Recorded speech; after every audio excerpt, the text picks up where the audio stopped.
नील और परिधि, इनकी शादी को 5 वर्ष बीत चुके हैं। आम परिवारों की तरह यह भी आपस में कभी तो प्रेम भाव दिखाते हैं तो कभी बच्चों की तरह लड़ते नजर आते हैं। अब कुछ समय पहले की बात है। नील परिधि से कहता है, मुझे ऑफिस के लिए देर हो रही है, जल्दी खाना बना दो, 7:30 बज चुके हैं, उठो जल्दी प्लीज। तभी परिधि कहती है, उठ गई हूँ। कल रात को शिवाय 8 महीने का बेटा बहुत तंग कर रहा था। पूरी रात इसने मुझे सोने नहीं दिया। आप तो नींद में थे, शायद आपको पता नहीं। शायद इसके पेट में दर्द हो रहा होगा। मैंने इसे दवाई दी, तब जाकर बहुत देर बाद यह चैन की नींद सोया है। फिर मैं जाकर सो पाई। आपकी नींद खराब ना हो तो मैं ही दूसरे कमरे में चली आई। परिधि ने पति नील से कहा, हाँ धन्यवाद तुम्हारा, परंतु अब तो उठो, मुझे 8:30 बजे दफ्तर के लिए निकलना होगा। तुम्हें तो पता ही है कि फिर ट्रैफिक होना शुरू हो जाता है, नील ने परिधि से कहा।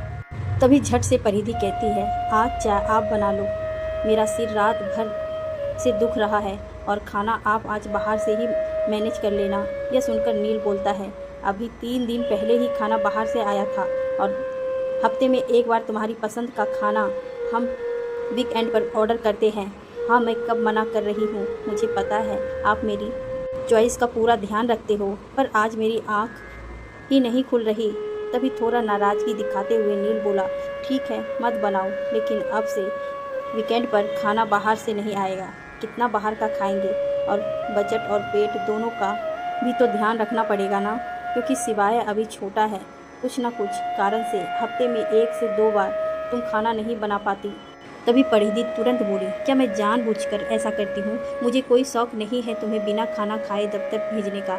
और दोनों पति पत्नी में खाने की बात को लेकर बहस शुरू हो जाती है। तभी नील कहता है, मेरे पास इतना समय नहीं है कि मैं तुमसे बहस करूँ। तुमसे नहीं हो पा रहा है तो कोई खाना बनाने वाली रख लो। तभी परिधि बोली, खाना बनाने वाली रखी थी जब सिवाय 3 महीने का था, तब क्या हुआ था? रोज़ तुम कहते थे ये भी कोई दाल बनी है, दाल या पतली पानी, कभी सब्जी में नमक अधिक, कभी कम, कभी स्वाद ठीक नहीं की शिकायत ही रहती थी। फिर तुम यह भी कहते थे पैसे भी पूरे ले रही है और काम भी ठीक से नहीं कर रही। अब बताओ मैं क्या करूं? तो क्या पैसे पैर में लगते हैं? खून पसीने की कमाई है पत्नी जी, कोई बहुत तनख्वाह थोड़ी है। मेरी मजबूरी में देने रहे थे तो कम से कम पूरा हक तो निकालना था। और इस तरह से एक छोटी सी बात राही से पढ़ाई बन गई। तभी पत्नी ने पति नील से फिर कहा, अब तुम बदल गए हो नील, वो पहले वाले नील नहीं रहे। हाँ मैं बदला ही ठीक हूँ, तुम भी पहले जैसी नहीं रही, छोटी छोटी बातों पर अब लड़ने लगी हो, नील ने कहा। तभी थोड़ा गुस्से में परिधि ने कहा, मैं लड़ती हूँ, आप कौन सा कम है? आप कौन सा कम है जनाब? पहले जैसे एडजस्टमेंट तो अब आपको आता ही नहीं है करना। मैं एडजस्ट नहीं करता, बताओ तो जरा सा आज क्या कह दिया तो मैं एक दिन बुरा बन गया, नील ने गुस्से में कहा, और बात रबर की तरह खिंचा हुई बढ़ती ही चली गई, जिसमें कुछ बातें का तो सिर पैर भी नहीं थी। और गुस्से में दफ्तर जाते जाते नील ने पत्नी को चिढ़ाते हुए कहा, लड़ाई करने में पूरा जोर है मैडम में, बस खाना बनाने को कह दिया तो बहाना हजारों है। यह शब्द सुनते ही परिधि ने कहा, आप बहुत बदल गए हो नील, अब आप पहले जैसे अच्छे नहीं रहे। जाओ, मुझसे कभी बात नहीं करना, मुझे कभी भी आपकी शक्ल तक नहीं देखनी है। और जाते जाते नील ने कहा, मुझे कौन सा शौक है, मुझे भी नहीं देखनी। और वह दफ्तर के लिए निकल जाता है। इसी तरह से नाराज़गी के चलते पत्नी ने पूरे दिन भर पति नील को ना तो फ़ोन मिलाया ना ही कोई मैसेज किया। ऐसे करते रात के 10 बज गए। अब पत्नी को चिंता लगने लग गई थी। उसने अपने स्वयं से कहा, 10 बज गए हैं, यह अभी तक नहीं आया। रोज़ तो 8:30 बजे तक आ जाते हैं, आज काफ़ी लेट हो गए। परंतु नाराज़गी और ईगो के चलते दोनों पति पत्नी ने आपस में एक दूसरे को कोई फ़ोन नहीं किया। नहीं तो जब तक पत्नी साहिबा दिन में 2 बार फ़ोन ना कर ले, खाना खाया क्या, क्या कर रहे हो, समय से आना जाना, यह सब ना कह ले तो पत्नी जी का दिल कैसा मानो? पत्नी तो आखिर पत्नी है जनाब। परंतु अब 11 बज चुके थे। परिधि को बहुत चिंता हो गई थी। तब उसने हार कर पति को फ़ोन लगाया।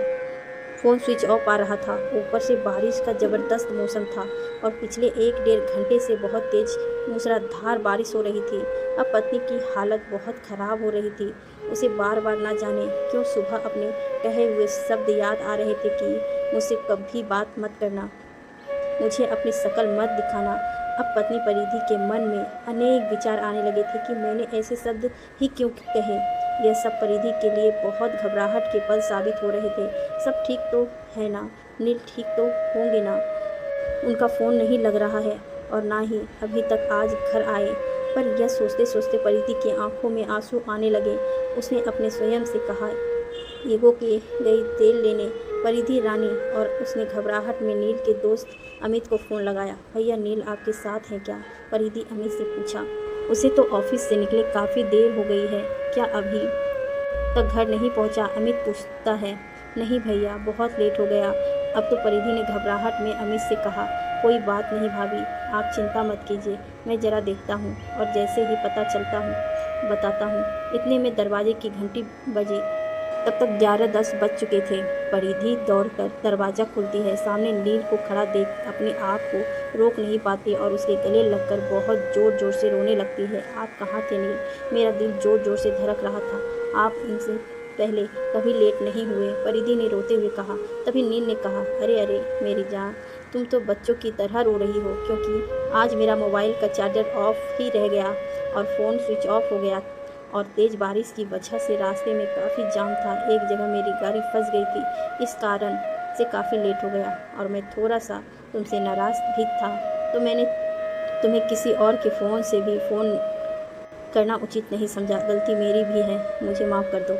तभी परिधि ने थोड़ा उदास, थोड़ा मुस्कुराते हुए कहा, आज ही यह सब होना था? पता है मैं बहुत डर गई थी। सुबह छोटी सी बात का बतंगड़ बन गया और मेरे कहे हुए शब्द कि मुझे कभी अपनी शक्ल मत दिखाना, मुझसे कभी बात नहीं करना, और मुझे लग रहा था कि मेरे पति पत्नी में चाहे कितनी मर्जी बहस हो, इस तरह शब्द नहीं कहने चाहिए, खासकर जब व्यक्ति घर से बाहर जा रहे हो। सुबह की बात पर मुझे भी माफ़ कर दीजिए।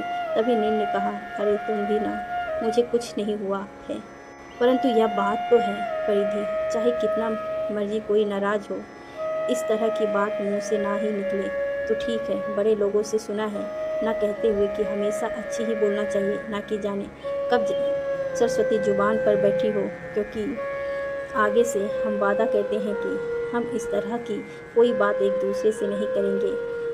और वैसे भी पत्नी भी हमारी शक्ल इतनी बुरी थोड़ी है, वैसे ही ठीक ठाक है दिखता हूँ, क्यों है ना मेरी प्यारी बीवी? नील ने हंसते हुए कहा। और कहीं ना कहीं सुबह गलती मेरी भी थी, मुझे भी इस तरह बात को समझना चाहिए था कि अभी बच्चा छोटा है, तुम्हें भी नींद पूरी करना ज़रूरी है। आज मेरी वजह से सुबह का जो 1 घंटा हमारा अपना होता है, उस समय सिपाही भी सो रहा होता है। वो पल हमसे नाराज़गी और बहस करने में ही ख़राब कर दिए।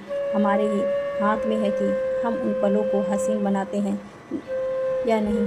तुम भी इस तरह बात भूल मुझे माफ़ कर दो। थोड़ी गलती मुझसे भी हुई है और थोड़ी गलती तुमसे भी हुई, सुधार भी हम दोनों ही करेंगे। तभी परिधि कहती है, हाँ नील, आप बिल्कुल ठीक कह रहे हो। दरअसल नील, शिवाय के होने के बाद मैं काफ़ी समय मम्मी के यहाँ थी और माँ होते हुए मुझे किसी बात का एहसास ही नहीं हुआ।